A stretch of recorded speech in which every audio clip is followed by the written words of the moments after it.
Batang Kinder upang ibahagi sa atin ang mensaheng pagtanggap.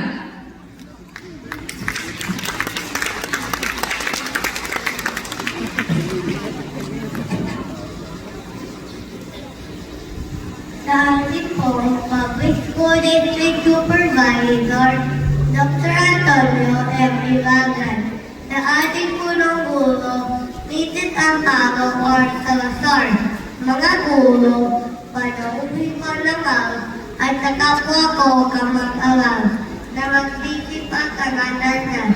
Moving on, isang mainit na pagbati sa inyong mahal. Kami po ay lubos nagagawa na magkasama kayo sa espeso na pagdiriwang na ito.